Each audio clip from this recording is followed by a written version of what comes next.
Good morning বন্ধুরা, শুভ সকাল। একটা নতুন ব্লগ নিয়ে নতুনভাবে হাজির হয়ে গেলাম।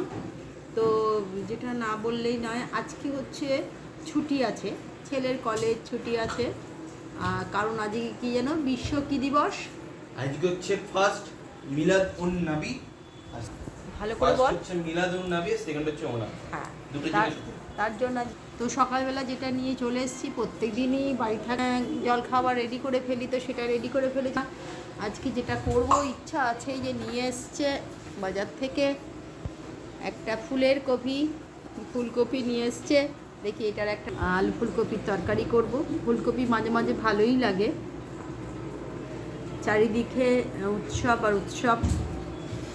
তো চলুন, শুভ সকালের শুভেচ্ছা রইল। চলে এলাম বন্ধুরা শুভ দুপুরে লাঞ্চে পর্বে।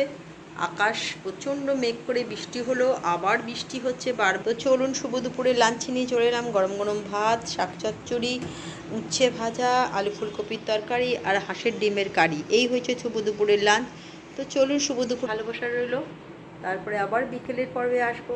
দেখা যাক, পড়াতে যদি বৃষ্টি আসে তাহলে পড়াতে যাওয়া হবে না, আর যদি বৃষ্টি না হয় তাহলে অবশ্যই পড়াতে। বন্ধুরা, শুভরাত্রি ডিনারে পর্বে আজকে ডিনারে করেছি একেবারে গরম গরম, আর এখানে আলু ফুলকপির তরকারি, এখানে হচ্ছে স্যালাড, আর হচ্ছে আমার পছন্দের মিষ্টি হচ্ছে কালো জাম। এইটা হলেই আমার রুটি খাওয়া হয়ে যায়। মাঝে মাঝেই আমার ছেলে হোক ওর বাবা হোক এনে দেয়। অনেক শুভেচ্ছা ভালোবাসা রইল। ডিনারে পর্বে চলে এলাম। কালকে আবার নতুন করে দেখা হবে নতুন একটা লাইফে। আজকের মতন গুড নাইট, টাটা।